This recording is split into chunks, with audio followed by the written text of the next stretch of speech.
When I went to college, I had a very strange friend. Of course, these days I'm more of an enemy than a friend. But anyway, his name is Kevin. Kevin had a bad love for Scorpios, and most of his clothes were the image of Scorpios. He brings it alive to scare his friend. One day, I decided to go with some of my friends to have fun with his blood, but I wish we hadn't gone. When we arrived, we saw that his blood was very big. We were really surprised. He was big and lived alone, and he had several wounds filled with scorpions.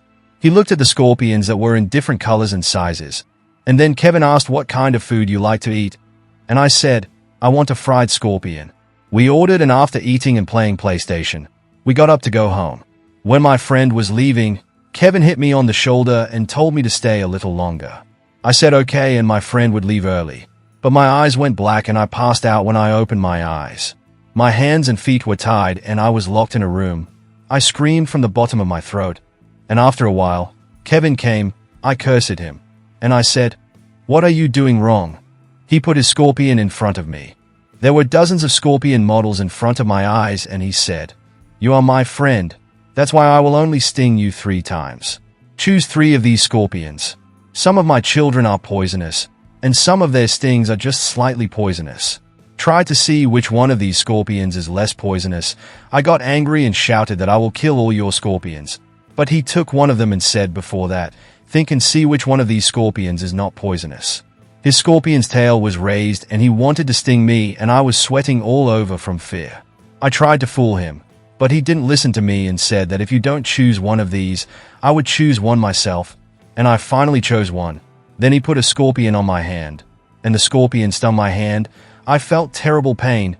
I screamed because of the pain. Then Kevin said with a smile that it was a good choice. This kid is also poisonous, but it's not very dangerous. I moaned, and he checked my pulse and told me that I didn't want to choose the second scorpion. But another scorpion stopped me and threatened me, so I chose one. I called and asked for help. Kevin checked my pupils and said that I was still fine. "But that second kid you took is a very toxic model. It's so cool that people are getting bitten right in front of my eyes. Please keep going and don't die. There's still one more round left." I cried and said I couldn't catch my breath. But he just laughed like crazy.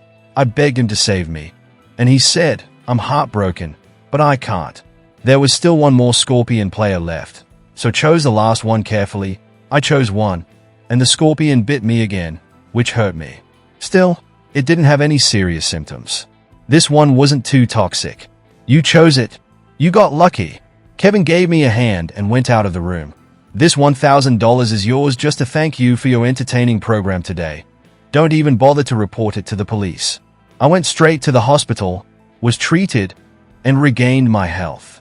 After a few days, I could not forget my anger and decided to take my revenge. He opened the door. I punched him in the face with all my strength. He fell to the ground and went on all 4s toward the scorpions. I beat him as much as I could. He was so confused that he couldn't get out of his seat. I returned home after that. He didn't come to college anymore, and no one heard from him. I don't know what he is doing now, and I hope I won't see him again.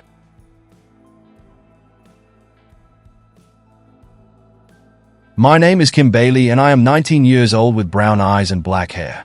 I want to introduce myself. It was Friday, and I had just come home from school.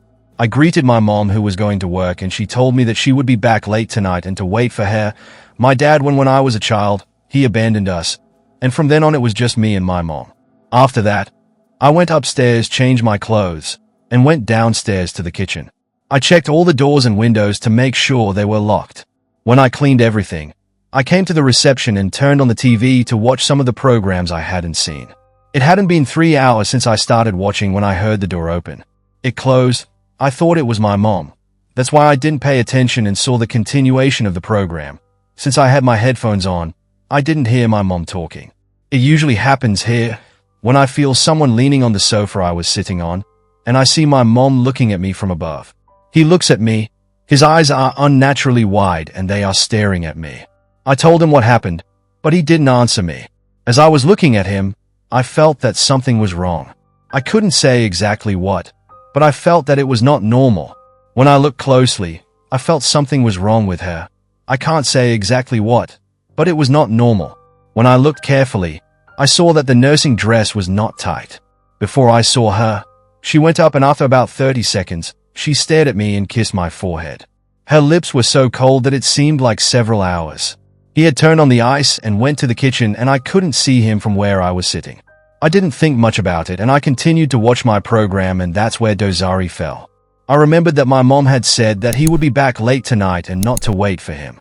I just remembered that he was not a person who came to me like this and kissed my forehead.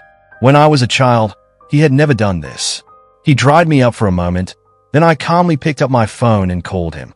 I was hoping that the ringing sound of his phone would come from home. He picked up the phone and asked what happened. I told him you were at home, but he said no. I told him that there was someone in the house. I didn't say that I saw him or something that pretended to be him, but he told me to immediately go to the next-door neighbor's house to call the police, and I got up and ran when I wanted to go out the door, looking behind me. I did it. It was him. He was standing like that in the dark.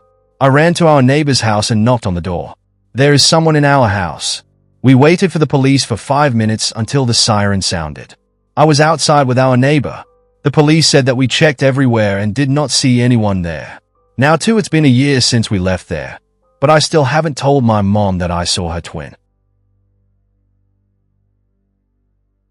This is a true story that happened to my father, John, 30 years ago when he was a young police officer.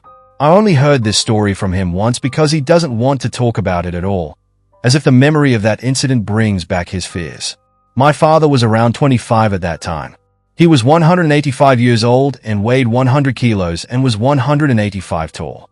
As a police officer, he patrolled the streets, especially the dirt roads of the village. It was located far away, and it was at least 20 minutes away from the nearest town. Once my father was on the roads around the village when it was night and everything was completely dark. While driving, he suddenly saw a little girl standing on the side of the road a little far from the forest. My father said that the little girl looked like she was 7 years old. She was barefoot and wearing a white dress. Of course, when John saw the little girl alone in the middle of the road, he quickly stopped the car with the radio he was using and got out of the car to talk to the little girl. Benzine wanted to help her, but the child ran away from him and ran into the dark forest. John quickly followed her into the forest, telling her that visor. But it was strange here that no matter how hard he ran, he could not reach the little girl and went deep into the forest. John finally reached a large plain right in the middle of the plain. He saw some brick steps leading nowhere. No matter what my father looked around, there was no trace of the girl. The plain was so vast that if the girl had run away, he would have seen her. Suddenly he felt a sense of fear and panic because he realized that the little girl can't go up into the air, and that means a ghost.